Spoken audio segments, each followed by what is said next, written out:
안녕하세요. 유재심입니다. 예.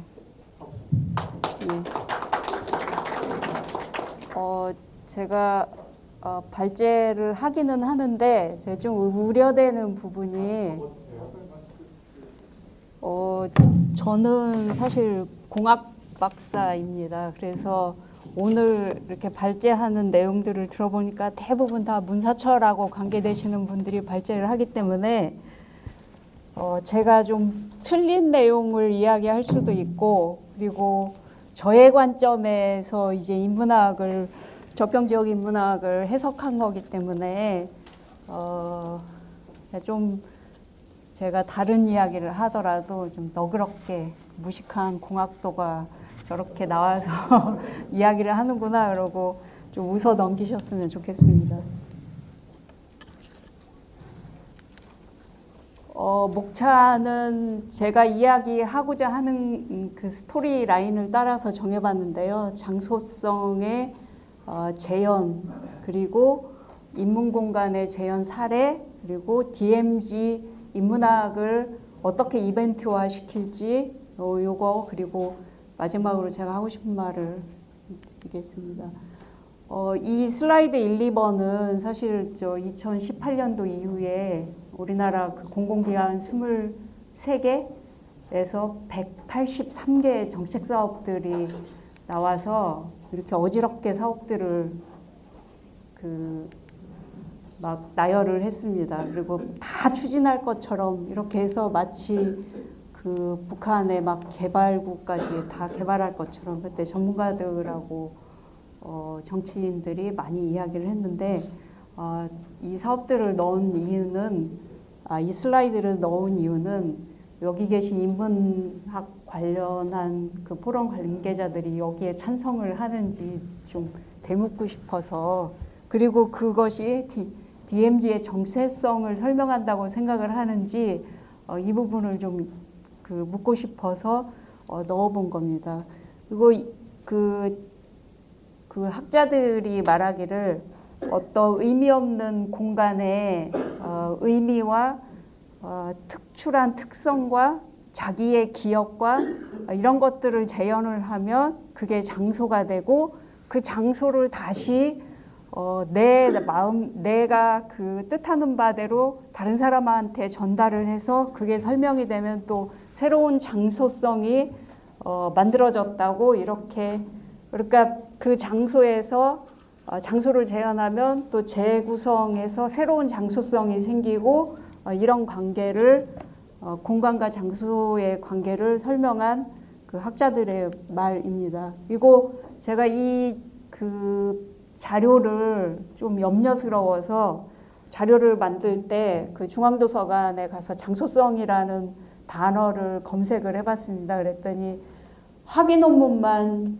76개가 나왔고 학회지 논문만 2328개가 나왔습니다. 그런데 이 논문들을 생산한 가장 큰 단위가 환경대학원이었습니다. 그러니까 제가 완전 얼치기는 아니고 약간은 손톱만큼은 제가 하는 말을 신뢰를 해도 된다는 그런 뜻으로 받아들이시면 되겠습니다. 그런데 지금 그 DMZ의 장소성 중에서 가장 그 재현 공간 중에서 최근에 가장 이슈가 되는 게 아마 걷는길일 겁니다. 걷는길은 지금도 많은 돈을 들여서 공사를 하고 있고요. 완성이 좀 안 된 지역들도 많고요. 그리고 뭐 경기도에 평화누리길이 있고, 강원도 가면 평화의 길이 있고, 그리고 지역별로는 뭐 논두길, 제방길, 그 다음에 산소길, 금강산길, 그 다음에 주상절리길, 뭐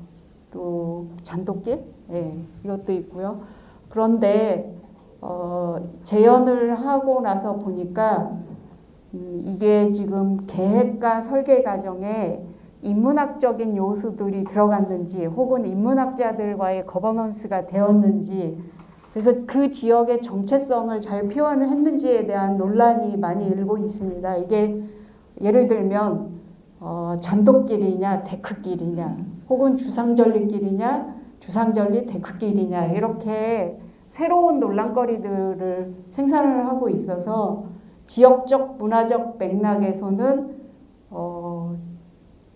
잘 표현을 하지는 못한 것 같다라는 의견도 많고요. 그래서 이 장소성을 오히려 훼손하고 그 재현 공간에 대한 진정성 논란이 최근에는 좀 일고 있습니다. 근데 이거는 어디까지나 지역 이야기는 아니고 학문적인 이야기니까 그냥 간과를 하셔도 됩니다. 제가 이 자료를 이렇게 발제를 하려고 무엇을 할까 이렇게 고민을 하다가 제가 2004년도에 유럽에서 1년 동안 그냥 여행만 했던 경험이 있습니다. 그때 느꼈던 것을 잠깐 소개를 하겠습니다. 이 더블린에 갔는데 저도 그냥 그러니까 백지 상태로 갔던 거예요, 더블린을. 근데 더블린에서 시내에서 그 제임스 조이스의 동상을 보고 거기 옆에 이렇게 써 있는 그 옆에 카페가 있는데 카페에 뭔가 막 이렇게 깨알같이 좀 표지석 같은 게 있더라고요. 그래서 읽어봤더니 율리시스 소설의 내용을 그러니까 더블린에 이렇게 그 12개의 에피소드를 재현을 해놨고 그 스테픈하고 블룸인가요? 그 두 주인공의 루트를 이렇게 사람들이 따라갔습니다. 그래서 저도 그냥 아무것도 모르고 따라갔습니다. 소설도 다 읽었는데 잃어버린 상태로요. 근데 사실 지금 기억하면 그때 당시에도 피곤했고 지금도 피곤했던 기억밖에 없습니다. 그리고 이게 뭐지? 이런 생각을 당시에 했었고 지금도 뭐 딱히 특이한 게 기억나지는 않습니다. 그런데 갑자기 18년 만에 이게 생각이 났다는 거는 그래도 그동안 저한테 뭔가 쌓인 기억이 있다는 것을 생각을 하게 되었습니다. 그래서 조금 더 찾아봤습니다. 그랬더니 제임스 조이스는 더블린에서 살았고 그 더블린의 일상을 소설 속에 넣었는데 지금 전 세계에 그 문화를 가르치는 교수님들이나 학생들은 이 루트를 매핑을 해가면서 따라다니고 전 세계에서 오히려 그 더블린이 제임스 조이스가 살았던 곳인데 그게 아니고 제임스 조이스의 소설 율리시스 속에 더블린이 커가고 있고 그리고 율리시스를 통해서 세계적인 도시가 되었습니다. 그리고 이 노선을 가보신 분도 계시겠지만 따라가보면 정말 아무것도 없습니다. 그냥 우리 사는 일상하고 똑같습니다. 그래서 너무 지치고 피곤하니까 보통은 펍에 들어가서 하우스 맥주를 한 잔 마시든지 아니면 기니스 맥주를 한 잔 마시든지 다들 그럽니다. 근데 저도 그랬습니다. 그리고 이제 서핑하다가 제가 재미있는 것을 발견을 했는데요. 그 세계적으로 이름난 그러니까 율리시스의 그러니까 제가 이렇게 더블린에 가면 율리시스가 더블린을 먹여 살리고 제임스 조이스는 아일랜드를 먹여 살린다고 이런 이야기를 유럽 사람들이 많이 합니다. 근데 이게 무슨 뜻인지 관광객이 많은가 보다 이렇게 생각을 했는데 제가 요 블로그를 검색을 하다가 이 블로그에 글을 찾았는데 여기 제가 하도 흥미로워서 좀 적어왔습니다. 제가 잠깐 읽어보겠습니다. 아일랜드인처럼 블룸스데이를 축하하기 위해 더블린에 갈 수 없는 것은 유감이다. 어젯밤 우리 마을에 있는 작은 아이리시 펍에서 율리시스의 블룸과 스테픈이 마신 사이다와 기네스를 마시는 놀라운 경험을 하였다. 어쩐지 그들은 시간여행 후 더블린 중심부에 있는 오래되고 허름한 바에 앉아있을 것 같은 느낌이 들었다. 아일랜드 미녀와 나의 호기심과 상상력이 그런 분위기를 느끼게 한다.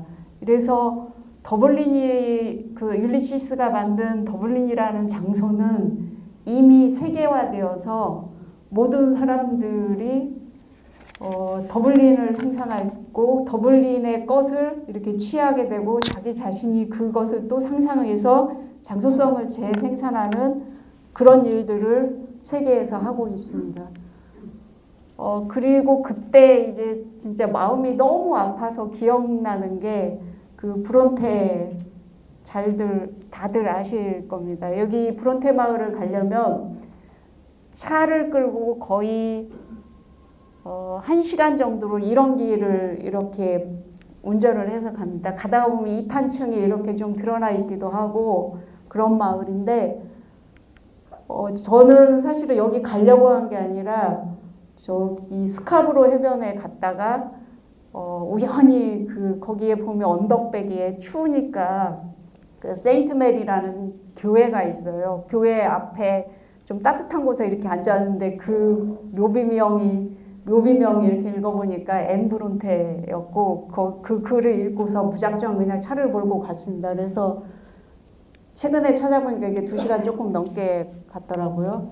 근데 여기에 가서 아는 게 이 마을 사람들이 그 브론테 빌리지를 재건하기 위해서 엄청난 거버넌스를 했고 거기서 여기서는 이야기는 하지 않겠습니다. 근데 가서 아는 게 여기 어느 가게에 가면 이렇게 가게도가 그려져 있는데 저 세 자매밖에 몰랐는데 그러니까 브라넬 브론테가 그 형제들 중에서 가장 천재였다고. 근데 아깝게 이렇게 요절을 했다고 동네 사람들이. 근데 이 동네 사람들이 브론테 가문을 굉장히 존경하는데 온 동네와 그 지역을 다 먹여 살립니다. 그러면 우리나라 이제 접경 지역 이야기를 해야 되니까 세계의 접경 지역들을 한번 보겠습니다. 세계의 접경 지역들은 미국과 카나다가 사이가 좋지만 우리처럼 이렇게 개발하려고 하지 않습니다.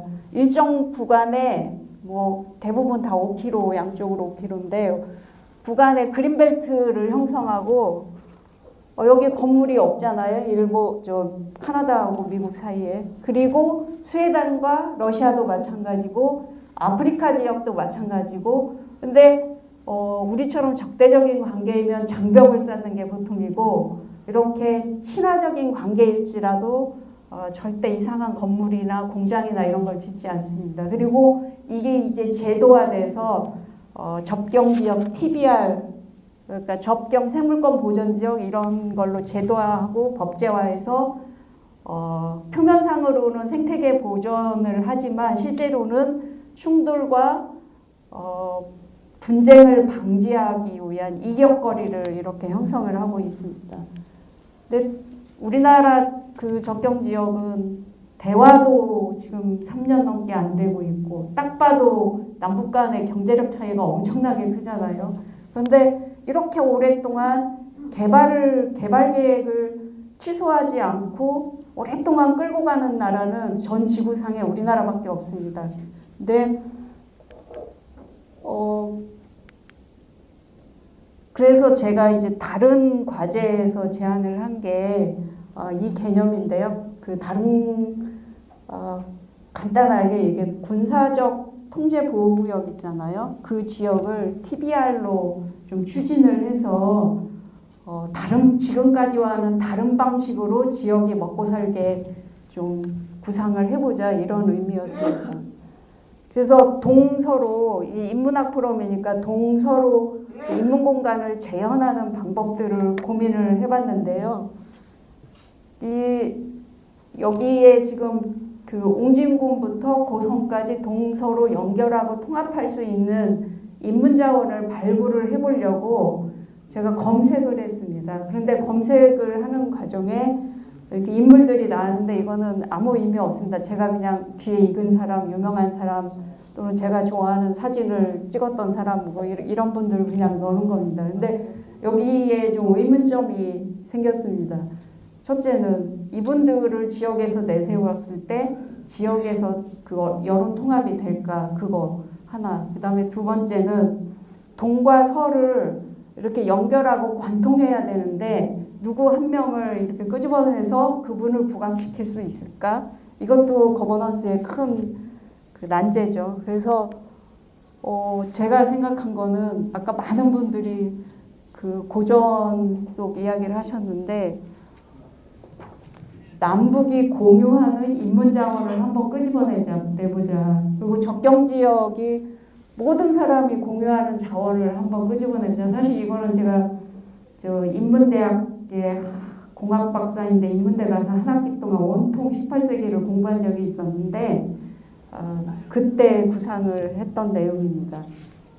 근데 최근에 이제 하도 DMZ 쪽이 이상한 방향으로 가니까 최근에 원래 안 나서는데 조금 이제 밖으로 발제도 하고 일부는 이제 조금 알려지기도 하고 그랬습니다. 여기 그림에 보시면 개념은 이겁니다. 그 접경 지역을 남쪽에 서에서 동으로, 동에서 성으로 혹은 장기적으로는 북한 쪽에 동에서 서로 이렇게 연결할 수 있는 이런 목표를 좀 가지고 뭔가를 해보자. 왜냐하면 제주 원래는 집이라는 구체적이고 의미 있는 장소를 가는 길이잖아요.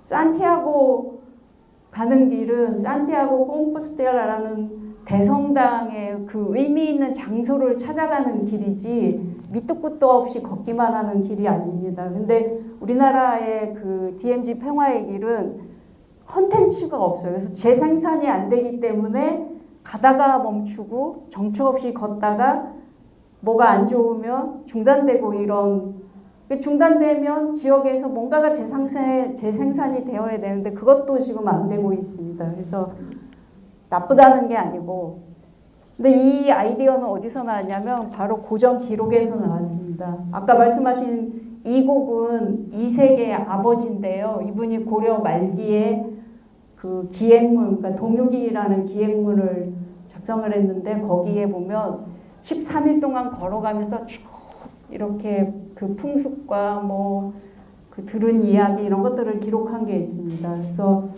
고려시대 사람이니까 당연히 수도인 송도, 그러니까 개성에서 금강산까지 걸어갔습니다. 그리고 조선시대에는 남효은이라는 사람이 유금강산기에서 남긴 기록을 발췌한 것입니다. 일부인데요. 여기도 가는 길이 여정이 쭉 기록되어 있고 그 굉장히 많은 이야기들을 여기서 말을 하고 있습니다. 그리고 17세기 한양에서 가장 권력 있고 부자였던 아까 말씀하신 김창엽 현재도 동육이라는 거를 남겼는데 거기에도 또 금강산 가는 길이 그러니까 목표를 향해서 가는 거죠. 금강산이라는. 그렇지만 그 기문의 이야기는 가는 길에 관한 것입니다. 그래서 고려시대의 송도에서 금강산 가던 길, 조선시대 한양에서 금강산 가던 길 이거를 지금 현대 노무현 대통령 때 그 동해선하고 서해선 폭 200m짜리를 남북 간에 합의해서 이미 만들어놨잖아요. 거기로 연결하면 DMZ 개발하지 않아도 DMZ의 인문학길을 만들 수 있고 세계적인 콘텐츠의 길을 만들 수 있다. 산티아고 길을 흉내내지 않아도 된다. 훌륭한 자산이 있다. 이걸 말하고 싶었습니다. 그리고 이 금강산 가던 길을 계속 모든 사람들이 향유하고 하다 보니까 돈 없는 사대부들도 그 시절에 이렇게 그 금강정도 하나는 벽에 그려놓은 거를 붙이고 또 돈 있는 사람들은 저렇게 석가산을 정원에다 재현을 해서 또 감상하는 이거 새로운 문화죠. 금강산을 왔다 갔다 하면서 만들어진 새로운 문화가 한 시대를 또 풍미했었습니다. 그러니까 와요 문화인데요. 그리고 중상주의 이후에는 조선 후기죠. 중상주의 이후에는 중인들이 돈을 벌어서 뭐 문인들 흉내낸 것도 있겠지만 돈을 가지고 찍사를 이렇게 사서 서클을 만들어서 3, 4, 5 모여서 금강산을 다녔습니다. 그때 굉장히 많은 그림들이 양산이 됐는데 지금으로 얘기하면 사진들이죠. 그게 우리나라의 접경지역 10개 시군에 그 스토리 하나 없지 않을 정도로 굉장하게 이게 퍼져 있었습니다. 지금도 찾아보시면 뭔가 지역마다 다 스토리가 남아 있습니다. 예를 들면 뭐 이쪽에서 어디죠? 병난도로 넘어가서 병난도에서 개성 가서 채비에서 금강산 가던 그런 기록도 제가 어디서 봤고요. 그 다음에 이생이 개성에 가서 황진이하고 말 타고서 금강산 가던 기록도 있고요. 근데 그것을 지역적으로 자료를 이렇게 수집을 하고 스토리를 만들어내고 하는 일은 이제 지역에서 해야 되고 저는 그냥 이런 게 있다 이렇게 소개만 하는 정도로. 그래서 연결을 이렇게 하면 문집 3개만 뽑아서 이렇게 연결한 거잖아요. 그런데 이 자료가 지금 300수가 넘는 문집이 300개가 넘고요. 뭐 시, 서, 화까지 합하면 굉장히 많은 자료들이 지역마다 남아 있습니다. 그러면 단기적으로는 동서로 연결하지만 장기적으로는 남북이 좀 합의가 가능할까? 이렇게도 생각할 수 있을 것 같아서 그 북한의 조선안대 금강산 구경이라는 그 그림을 제가 하나 넣었습니다. 과거에 금강산을 인식하던 여기 보면 사인거를 타고 가는 양반들을 욕하는 이런 모습이었는데 최근에는 오늘날에는 향락을 누리는 인민의 천국으로 그리고 이렇게 약간의 인문학적인 그 관광 요소들을 뽑으려고 굉장히 노력을 하고 있습니다. 그리고 이거는 금강산 북한에서 활용하고 있는 전설 그리고 금강록은 조선시대 글이잖아요. 조병록이 쓴. 근데 이것도 소개를 하고 있고요. 그러니까 조선의 부녀자들이 어떻게 금강산을 얼마나 좋아했는지 그 이야기를 들어왔는지 이런 걸 소개하는 글인데 전설과 설화와 이런 것들을 끄집어내서 관광에 활용하려고 노력을 하고 있습니다. 그리고 이거는 거의 다 제가 찍은 사진입니다. 이렇게 북한의 걷는 길 자원이 훌륭합니다.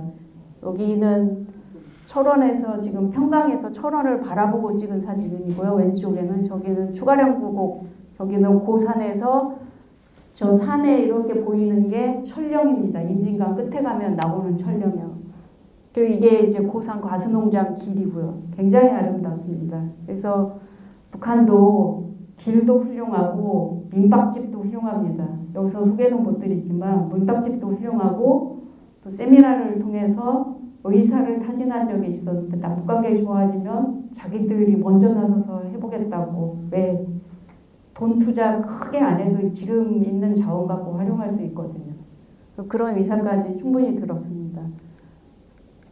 마지막으로 저 시간 많이 뺏어서 죄송합니다. 그래서 평화의 길은 DMZ 평화의 길은 좀 리뉴얼이 필요하다. 없애자는 게 아니고 새로운 컨텐츠를 좀 입혀서 리뉴얼을 하자는 이야기고요. 그리고 접경 지역에 그 걸어서 금강산 가던 옛길에 서사가 굉장히 많습니다. 그런데 그 일제시대 때 그 쇼컷을 이용해서 금강산 관광철도를 이용한 이후로 잘 찾아보시면 서사가 중단됐습니다.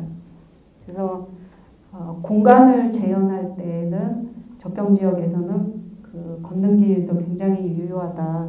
그리고 인문학 포럼에서 좀 인문학 포럼이 플랫폼이 돼서 이런 사업들을 도서관에 연결하고 통합하는 일을 끌고 나갔으면 좋겠습니다. 감사합니다.